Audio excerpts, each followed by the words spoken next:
यो मित्रों, आज एक विशेष चर्चा के साथ मैं आपके सामने उपस्थित हुआ हूँ और चर्चा मुझे व्हाट्सएप के माध्यम से और फ़ोन के माध्यम से मुझे प्रश्न प्राप्त हुए हैं। उन्हीं प्रश्नों को मैं आपके समक्ष रख रहा हूँ और जो भी योग्यता के अनुसार अथवा अभिनय अनुभव के अनुसार जो मुझे इसके उत्तर हैं वो मैं आपको देने जा रहा हूँ। यह निखिलेश्वर ज्ञान ज्योति चैनल है। आपको यह अच्छा लगता है तो इसको लाइक और सब्सक्राइब करिए। यह अध्यात्म का चैनल है और साधनाओं का चैनल है। इसमें ज्योतिष से संबंधित भी चर्चाएं की जाती हैं और इस चैनल को वही व्यक्ति सब्सक्राइब करेगा जिसमें कुछ चेतना होगी, जीवन में कुछ पाने का आकांक्षी होगा, जो गुरु को समझता होगा, सदगुरु को समझता होगा, जिसको अपने जीवन को उन्नतिशील करना है, वही व्यक्ति इस चैनल को, चाहे वो माता हैं, बहनें हैं, मित्रगण हैं, जो भी हैं, वही सब्सक्राइब कर सकता है। बाकी लोग तो यूट्यूब सब देखते हैं, आप भी देखते हैं, मैं उनकी बात नहीं कर रहा हूँ। तो अपने मुख्य प्रश्न पे आता हूँ कि जो प्रश्न मेरे लिए भेजा गया था उसमें ये था कि आजकल के समाज में, आज जो समाज का परिवेश चल रहा है उसमें जिसको तुम कहो भाई एक ही बात कहता है कि बगलामुखी साधना कीजिए या बगलामुखी का आप मंत्र जाप कराइए। तो एक बगलामुखी का शब्द जो है समाज में ज़्यादा एक प्रचलन में आ गया है। तो पहले इसी प्रश्न के बारे में मैं चर्चा करता हूँ कि बगलामुखी को जब तक आप इसके परिचय को नहीं समझेंगे तब तक आप इसके बारे में नहीं जान सकते हैं। इसका परिचय इतना ही है कि बगलामुखी कोई अभी ये नई देवी नहीं है। बगलामुखी तो 10 महाविद्याओं में से एक विद्या है और ये प्राचीन काल से ही चली आई है। महाभारत के युद्ध के समय जो आप शास्त्रों में पढ़ते हैं कि ब्रह्मास्त्र का प्रयोग किया गया, तो ये ब्रह्मास्त्र की जो देवी है वो बगलामुखी ही है। तो उस समय लोगों में इतनी चेतना थी, कर्मठपन था, संकल्प सिद्धि थी और उनके योग मार्गदर्शक गुरु थे। तो उन्होंने उनको सिद्ध कराया, बगलामुखी सिद्ध की उन्होंने और वो ब्रह्मास्त्र के रूप में कार्य किया। जब पुष्कर में एक कहानी आती कि पुष्कर में जब बवंडर उठाता, तूफान उठाता, उस समय जो है ब्रह्मा जी ने पीताम्बरा देवी, ये पीताम्बरा नाम बाद में पड़ा, पीली पीली वस्तु चढ़ती इसलिए पीताम्बरा है, बगलामुखी का आह्वान किया था। उस आह्वान से ही उस तूफान को, उस बवंडर को शांत किया था। तो ये बहुत पहले की बात है। अब बात आते हैं आज के परिवेश की। तो आज के परिवेश में व्यक्ति झगड़े, झंझट, मारपीट, दुश्मनी, चाहे संपत्ति से संबंधित हो, चाहे व्यक्तिगत हो, और भूत प्रेतों की अशरीरी आत्माओं से परेशान हो जाना, ये सबसे ज़्यादा चल रहा है। अब ये युग का प्रभाव है। व्यक्तियों में उतनी साधना का क्षेत्र तो परिपक्व नहीं हो पाता है, लेकिन जब वो किसी से पूछते हैं तो ऐसे कई तथाकथित दुकानदार भी आज बैठे हुए हैं। अब उनका क्षेत्र है, उनको मैं गलत तो नहीं कह सकता हूँ कि जिनके पास स्वयं का तो कुछ है नहीं है, लेकिन दूसरे बताते हैं आप बगलामुखी साधना करवाइए, बगलामुखी के ऐसा करिए, बगलामुखी, जबकि वो तो महाविद्या है ना। वो महाविद्या आपके कष्टों को तो दूर करेगी, लेकिन आपने उसको किस स्तर से समझा है या आपको समझाने वाला व्यक्ति किस स्तर का है। तो एक तो स्तर ये हुआ कि आप उनकी साधना कराइए या पूजन कराइए, वो आपको लाभ देगी, क्योंकि बगलामुखी देवी राजतंत्र की देवी है। जो भी आपके मुकदमे होते हैं, झगड़े झंझट होते हैं, परेशानी है, शत्रु बाधा है इत्यादि के लिए वो लगाम लगाने वाली देवी है, यानी उन संकट से आपको उबारने वाली देवी है। इसलिए बगलामुखी का ये प्रोसीजर जो है, एक चलन जो है समाज में चल गया है। अगर व्यक्ति इसी साधना को सही तरीके से करता है, योग गुरु के मार्गदर्शन में करता है, तो इसके अनेकों लाभ उसके जीवन में प्राप्त होते हैं।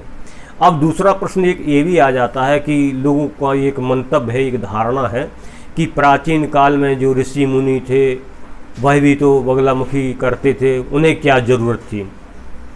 तो मित्रों, ज़रूरत तो व्यक्ति जब इस पृथ्वी पे आता है तो उसके प्रत्येक जीवन के क्षेत्र में कहीं ना कहीं हो ही जाती है। ऋषि मुनि जो करते थे तो अपनी सिद्धि करने के बाद अपने पास रखते थे और जब उनको योग शिष्य मिल जाता था उस सिद्धि को उस योग शिष्य को दे देते। अब योग शिष्य का मतलब ये है कि जो शत्रुओं का संहार कर सके, परेशानी से निजात दिला सके, तो वो अपनी सिद्धि के लिए उसको दे देते थे कि तू इस शस्त्र का उपयोग करना। अथवा कोई विशेष परिस्थिति उनके सामने आ जाती थी, उस परिस्थिति से निपटने के लिए भी वो अपने इनका प्रयोग कर सकते थे और करते थे।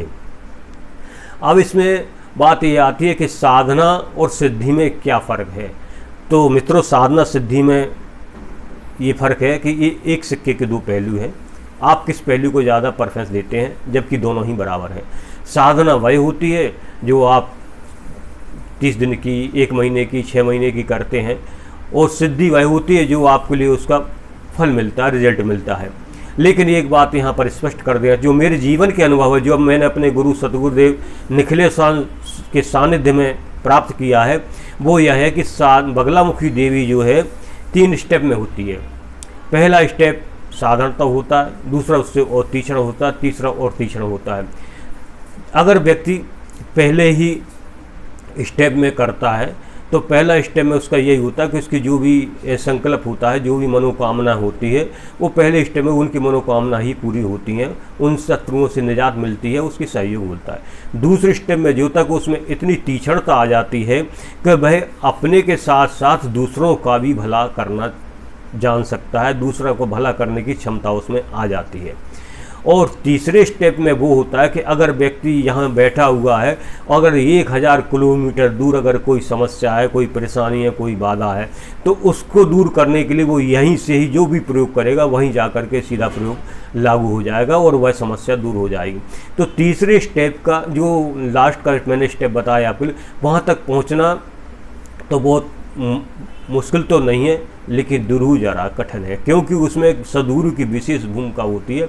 और उस समय बगलामुखी जो महाविद्या है वो आपके शरीर में समाहित होती है, यानी आपके शरीर से संपर्कित रहती है। और ऐसी महाविद्या को आत्मसात करना तो अपने अंदर की एनर्जी सोचिए किस लेवल की होना चाहिए। आज के ज़माने में तो ये है कि आदमी के पास थोड़ा सा बल किसी तरीके मिल जाता तो अपने आप को शहंशाह समझने लगता है, लेकिन बगलामुखी तो ये एक बलों की भी बल है। उस बल को आप कैसे अपने आप में जज कर सकते हैं, कैसे आप इसमें आपको सामर्थ्यवान बन सकते हैं, ये व्यक्ति के ऊपर निर्भर करता है साधना को। बगलामुखी साधना महाविद्या साधना है, तीक्ष्ण साधना है, ये बात सही है, क्योंकि तीक्ष्णता के लिए तीक्ष्णता से काटा जा सकता है। आजकल जो वीडियो में तरह तरह के आप देखते रहते हैं कि 1 दिन की साधना, 2 दिन की साधना, बगलामुखी साधना करो, ये करो और वो करो, ये सब अपने अपने लुभावने विज्ञापन हैं लोगों के लिए। उनका उद्देश्य एक ही होता है कि लोग हमारी वीडियो देखें, व्यूज़ बढ़ें, ये तमाम उनकी बात ठीक है जो है, लेकिन मेरा ऐसा कोई उद्देश्य, मेरा उद्देश्य इतना ही कि जो गुरुदेव ने ज्ञान दिया है उस ज्ञान के लिए समाज में वितरित करूं, और जो योग साधक हों, जो योग जिनकी इच्छा है कि हम इसको प्राप्त करना चाहते हैं, इस ज्ञान को वास्तविकता से अपने आप में जज करना चाहते हैं, तो उनके लिए एक मार्गदर्शक के रूप में जो भी मेरे पास में देने को हमेशा तत्पर हूँ और तैयार हूँ। आप एक बार अगर आपने सभी जगह से धोखा खाया है, सभी जगह से आपके लिए निराशा मिली है, और आपका विश्वास है, तो यहाँ किसी प्रकार का कोई पैसे का कोई लेन देन नहीं है। सिर्फ मैं तो गुरु आज्ञा का पालन कर रहा हूँ, और जो जितना मुझसे बन पड़ेगा आपका मार्गदर्शन करूँगा। आप साधना करना चाहते तो कांटेक्ट करिए, और कांटेक्ट करने के बाद जब संपर्क करेंगे तो जो भी उचित मार्ग हो मैं आपको दे दूँगा। और इतना है कि अगर आप उस रास्ते से चलेंगे तो आपके लिए लाभ निश्चित ही होगा। इस बात के लिए मैं अपने आप में एक विश्वास के साथ कह सकता हूँ। तो इन्हीं शब्दों के साथ मेरा सबको नमस्कार। और आज बगलामुखी के बारे में जो चर्चा की है, जो मेरे पास प्रश्न आए थे उनके मैंने उत्तर दिया है। सभी बहन भाइयों के लिए, सभी मित्रों के लिए मेरा नमस्कार, और सभी स्वस्थ रहें। इसी प्रकार से निखिलेश ज्ञान ज्योति चैनल को आप सम्मानित करते रहें, सब्सक्राइब करिए। धन्यवाद।